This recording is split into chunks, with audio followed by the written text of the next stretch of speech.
इतक्या सपाटून मताने आपटल्यावर अध्यक्ष महोदय शांत राहा ना। आता मार्कडवाडी आता हे अरे रडीचं मी केलेल्या कामाबद्दल पण बोला। सुबह का भोंगा, दुपार का भोंगा, संध्याकाळ का भोंगा। पळत पळत जाऊन कोणीतरी पाणी आणलं। अध्यक्ष महोदय मस्ती नावाची बाटली होती, मस्ती। तुम्ही वाटोळं करून टाकलंय बाबासाहेबांचं।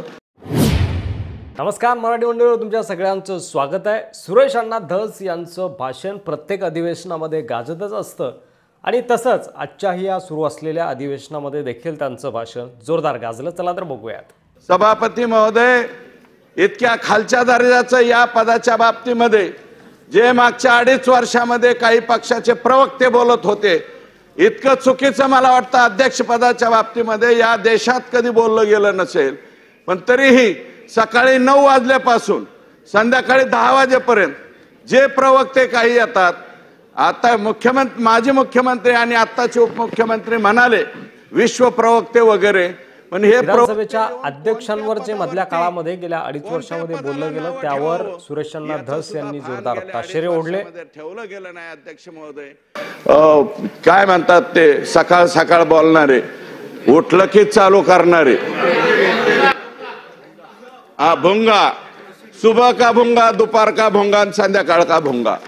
हे जे लोक बोललेले यांनी किमान समाजाची माफी मागितली पाहिजे, या महाराष्ट्राची माफी मागली पाहिजे, 13 कोटी जनतेची माफी मागितली पाहिजे। अध्यक्ष महोदय, अशा पद्धतीचे चुकीचे वक्तव्य या लोकांनी त्या ठिकाणी केलेले। अध्यक्ष महोदय, काल मी स्वतः सही करायला गेलो होतो काही ठिकाणी जिथं आम्हाला आमदार म्हणून विधान भवनामध्ये पिण्याच्या पाण्याची व्यवस्था नाही अशी खंत व्यक्त करत पिण्याच्या पाण्याच्या बॉटलसाठी मस्ती नावाची बॉटल विधान भवनामध्ये आली कशी असा प्रश्न देखील त्यांनी नावाची बाटली होती मस्ती।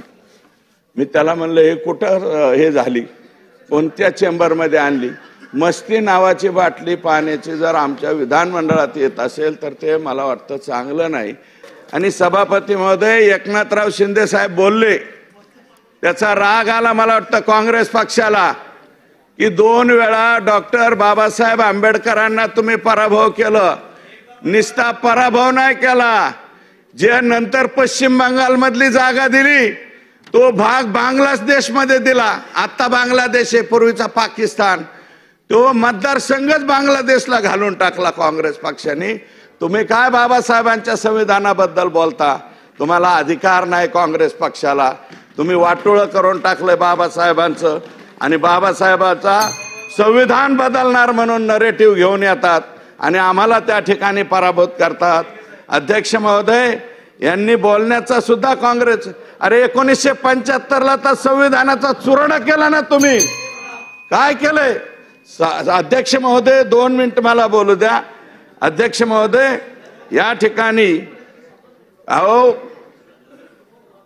अध्यक्ष थांबा ना, तुम्हाला अधिकार नाहीये, त्यांना अधिकार आहे। त्यांनी मला बसवलं तर बसेल, हलून बसून बोलणार कोण आहे?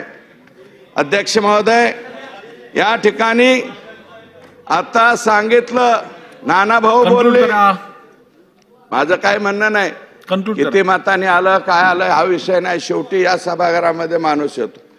पण नाना भाऊ, मी माझ्या विधानसभेच्या भाषणात म्हणलो होतो अंडर 100 मूवी येईल।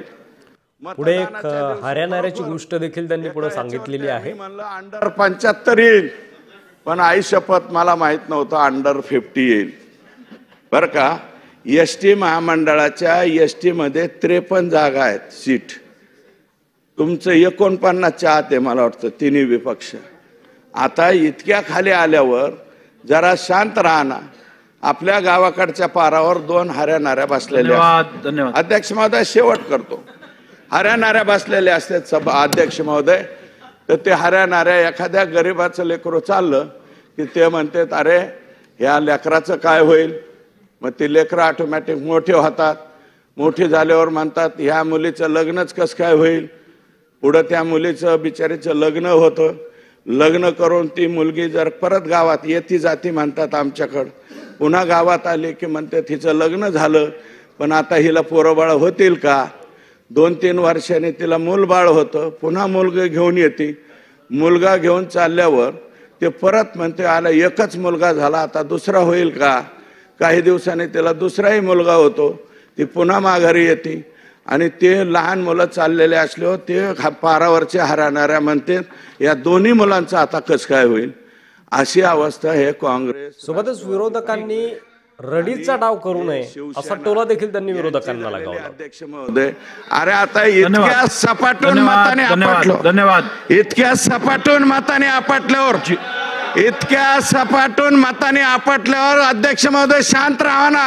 आता मार्कडवाडी, आता हे अरे रडीचं जरा मी केलेल्या कामाबद्दल पण बोला की. हे जरा मला बोललं पाहिजे. तुमचं मनापासून आभार मानतो अध्यक्ष महोदय आणि आमच्या संख्येमध्ये आम्हाला न्याय द्या एवढीच विनंती करतो आणि थांबतो. तर सुरेश अण्णा धस यांच्या या जोरदार फटकेबाजीवर तुमचं मत कमेंट बॉक्समध्ये लिहायला विसरू नका. चॅनलवर नवीन असाल तर लगेच सबस्क्राईब करा. धन्यवाद.